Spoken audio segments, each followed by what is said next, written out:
Salut à tous, c'est Tonpé, j'espère que vous allez bien. Depuis un petit moment maintenant, j'ai changé de monture, je ne suis plus sur la draisienne de Diu, je suis maintenant sur la draisienne de Cannibal e-Bicycle. Et franchement, il faut que je vous en parle.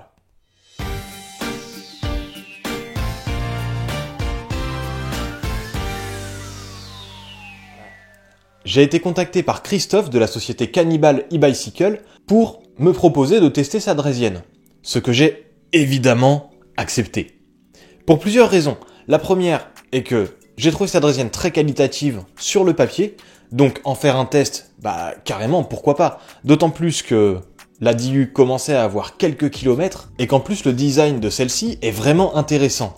Pour plusieurs raisons, on verra ça tout à l'heure. J'avais donc très envie de vous la faire découvrir, d'autant plus que c'est la première fois qu'une entreprise me contacte pour me proposer de tester quelque chose. C'est un produit qui me plaît, qui a l'air qualitatif, qui est intéressant pour plein de raisons, c'est tout bénef pour tout le monde.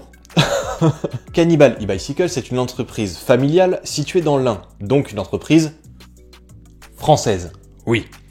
Bien qu'ils fabriquent leur draisienne en Chine. C'est pas pour ça que c'est de la mauvaise qualité, on a vu que les Chinois pouvaient faire des choses exceptionnelles. Je vous mets bien entendu le lien de la draisienne et le lien de leur site directement en description. On va donc pouvoir passer au vif du sujet, la draisienne Cannibal.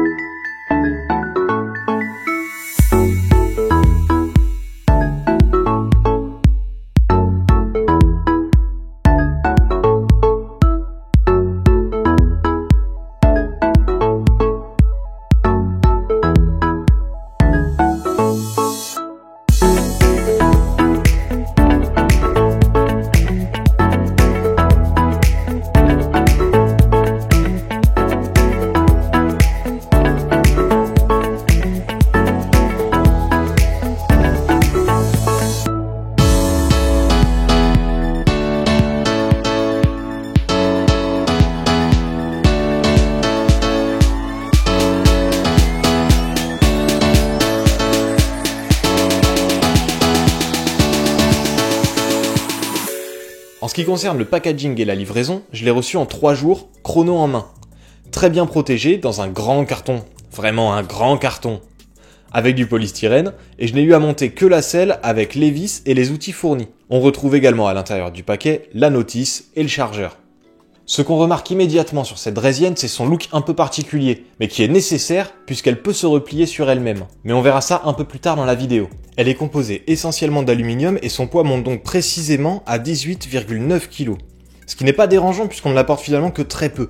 Il suffit de la faire rouler pour avancer, et même pliée, il est possible de la faire rouler facilement. Il y a un garde-boue à l'avant et à l'arrière, un feu avant à LED blanc et un à l'arrière rouge, qui se met à clignoter lorsqu'on appuie sur l'unique poignée de frein qui gère simultanément le frein à disque à l'avant et le frein à ralentisseur électrique à l'arrière, ce qui en fait un frein très progressif et très agréable à utiliser, car sans à-coups et avec une bonne puissance de freinage. En parlant de frein, restons sur le guidon, pour voir ce qu'on a là. Du côté gauche, on a le frein et aussi une petite sonnette de vélo très bien intégrée qui ne prend pas de place et est très facile à actionner, qui tombe vraiment bien sous l'index. Du côté droit, on ne retrouve que la gâchette d'accélération qui active le moteur de 350 watts logé dans la roue arrière. Au centre sur la potence, on a l'unique bouton de cette draisienne, qui permet de l'allumer par une pression longue et de faire apparaître sur le tableau de bord plusieurs informations. La vitesse en temps réel, le mode de conduite 1, 2 ou 3, le voyant des feux, le voyant du régulateur de vitesse et le voyant de la connexion Bluetooth, puisque, oui, cette draisienne a une application sur iOS et Android, mais on y reviendra tout à l'heure. Pour ce qui est de l'autonomie, en ce qui me concerne, précisément 80,2 kg. Avec mes vêtements et le sac à dos, avec une taille d'1,80 m également, j'arrive à faire 16 km. Mais j'ai un trajet assez particulier. À l'aller, je suis en montée constante avec une grande descente, et au retour, je suis sur du faux plat avec une très grosse montée en prime. En plus de ça, il y a bien évidemment les freinages, les accélérations à prendre en compte, ainsi que les conditions météo, vent, pluie, froid, etc. J'estime qu'avec un trajet essentiellement sur du plat en été, je peux monter à 21 ou 22 km d'autonomie sans problème. Pour vous, tout dépendra donc des éléments que j'ai cités plus haut. Il n'y a pas de suspension sur cette draisienne, mais les roues de 12 pouces à chambre à air sont suffisantes pour absorber les imperfections de la route. Mais si vous le pouvez, évitez quand même les rues pavées, c'est pas un VTT non plus. Côté pliage, on ne peut pas rêver mieux en termes de gain de place. Par contre, pour la plier et la déplier rapidement, il faut un peu d'entraînement. Tout d'abord, on débloque le loquet de la roue arrière.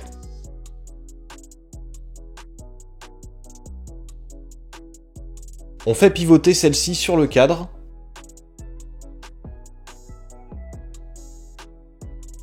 On la bloque à l'aide de la petite tige métallique. Et on passe à la roue avant. Pour celle-ci, on débloque également le loquet.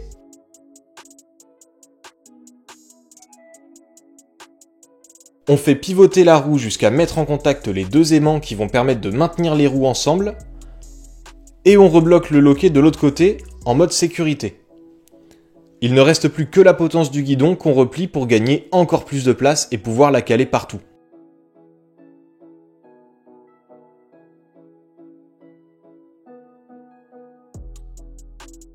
Pour la déplier, c'est pareil, mais évidemment, à l'inverse. Avec le temps, on s'y fait et ça devient un automatisme sur quel bouton appuyer, à quel moment, quel petit loquet actionner. Ça devient relativement simple et relativement rapide. J'estime qu'en environ 20 secondes, moi j'y arrive. Autre chose qui est vraiment pratique, ce sont ces trois petits trous sous les cale-pieds et sous le cadre, qui permettent de la faire rouler à la manière d'une valise trolley lorsqu'elle est pliée. Le rechargement de la batterie est très simple et peut se réaliser avec la draisienne pliée ou dépliée. Il suffit de retirer le petit caoutchouc de protection et de la brancher tout simplement.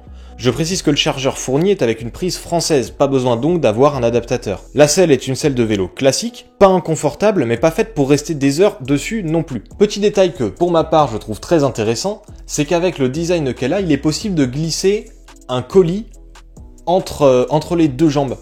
Ce qui est plutôt pratique, moi qui vais souvent chercher des colis Amazon ou des colis AliExpress, etc. à ma poste, c'est quand même pas mal de pouvoir le transporter sans trop de problèmes. Parlons de l'application maintenant, puisqu'en début de vidéo, je vous disais que cette draisienne avait le Bluetooth.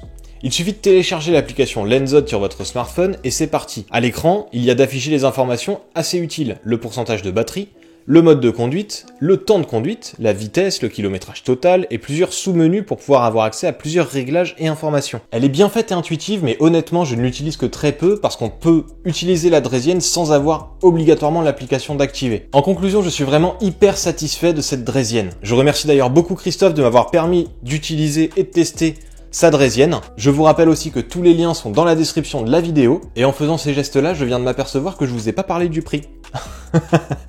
Cette draisienne coûte 599 €, ce que je trouve correct pour le niveau de qualité qu'elle a. Bon, moi j'ai oublié de vous parler du prix.